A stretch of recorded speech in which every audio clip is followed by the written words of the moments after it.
Hello everyone, now I'm talking about S phase of cell cycle.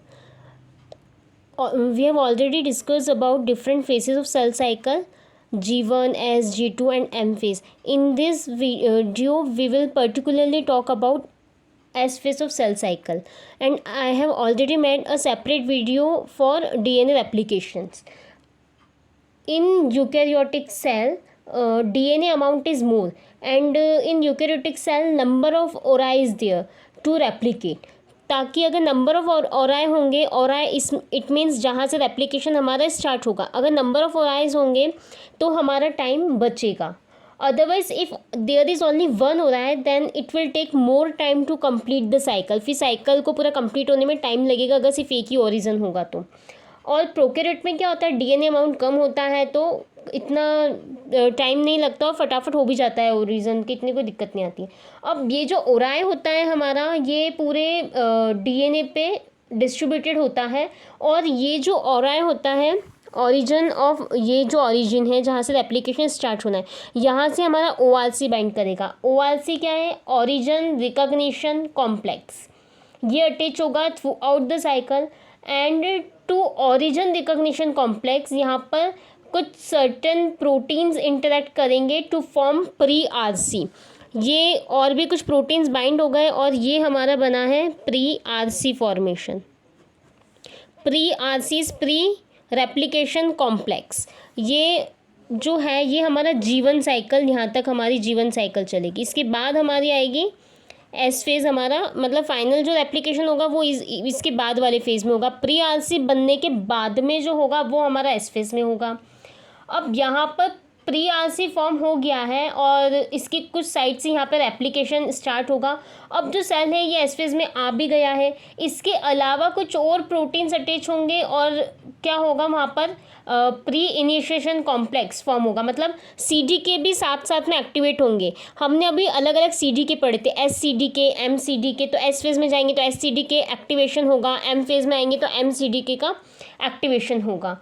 अब इसके बाद में क्या होगा, अगर एप्लीकेशन फॉर्क फॉर्म होगा और ये जो एप्लीकेशन फॉर्क है it will complete process of replication. ये यहाँ से रेप्लिकेशन हुआ तो ये हमारे पास ये एक स्ट्रैंड, मतलब ये दो स्ट्रैंड का ये एक, ठीक है. Now replicated DNA segregated in M phase. अब ये एम फेज़ आया, यहाँ से एग्रीगेट होंगे when the cell is going to divide. हमने पढ़ा है एम फेज़ में क्या होता है, सेल डिवाइड होंगे. और हमने एक और चीज़ ये देखी है कि सेल डिवाइड होने के पहले उसका क्रोमोसोम रेप्लिकेट होता है. तो यहाँ पर ये जो डॉटर सेल्स होंगे, यहाँ पे जो सिग्रीगेटेड क्रोमोसोम है, ये जो सिग्रीगेशन हुआ है क्रोमोसोम का, ये अलग अलग सेल्स में चले जाएंगे. और जो डॉटर सेल है वो अगेन कहाँ जाएगी, वापस से जीवन फेज़ आ जाएगा हमारा, इस तरीके से. अब यहाँ पर ये वाली जो चीज़ है, यहाँ पे CDC6 और CGT1 ये प्रोटीन्स बाइंड करेंगे. ये हेलिकेज लोडर का काम करते हैं, मतलब हेलिकेज को लोड करवाएंगे. मतलब MCM आया, मिनी क्रोमोसोम मेंटेनेंस. ये एक्चुअल एक्टिविटी इनके पास देती है, लेकिन इसको लोड कराने के लिए ये प्रोटीन्स हमको ज़रूरी होते हैं. फिर ये MCM भी बाइंड हो गया और इस तरीके से ये प्री आरसी फॉर्म हो गया. अब ये जो CDK फॉस्फोराइलेट करता है ORC को. ORC क्या है हमारा, ये, ठीक है, जो हमारे ओराई से बाइंड किया है. ऐसा क्यों होता है, क्योंकि तब सेल रेप्लिकेशन के प्रोसेस में जाता है और सेल को नहीं चाहिए कि वो दोबारा से रेप्लिकेट हो.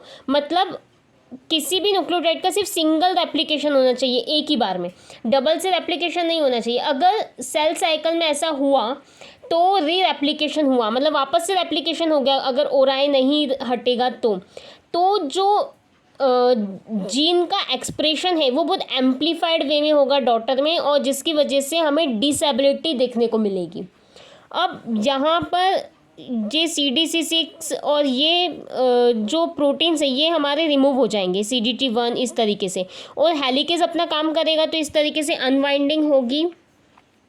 और फॉस्फोराइलेशन का भी बहुत रोल है यहाँ पे, क्योंकि हमने ये देखा भी फॉस्फोराइलेट होगा तो ये CDC6 फॉस्फोराइलेट होगा यहाँ एक्चुअली, तो रिमूव होगा. SCD क्या आएगा इस तरीके से. और ये एस फेज़ में ये सारी प्रोसेस चल रही है. एक और चीज़, जब इसके बाद में ये रेप्लिकेशन होगा तो हमें क्या मिलेगा, ये एक स्ट्रैंड, मतलब, और ये एक और, ये इस तरीके से यहाँ पर क्या हुआ, हमारा रेप्लिकेशन कंप्लीट हुआ है डीएनए का। एक और चीज़, हमने सिस्टर क्रोमेटिड की बात की थी, ये इस तरीके से ये सिस्टर क्रोमेटिड्स हैं और ये इस तरीके से ये अटैच रहती। तो ये कोहेशन रिंग होती है और ये जो कोहेशन रिंग है ये 4 प्रोटीन से मिलके बनती है। तो ये कैसा होता है, सपोज ये इसको इस वे में मैं ड्रॉ कर रही हूँ। तो अगर ये ऐसी है ये रिंग, या यूँ देख लें हम, ये रिंग ऐसी है, तो यहाँ पर SCC3 SCC1 और साथ में SMC3 और SMC1, ये 4 प्रोटीन्स होते हैं जिनसे ये हमारी कोहेशन रिंग फॉर्म होती है। So this is all about S phase of cell cycle.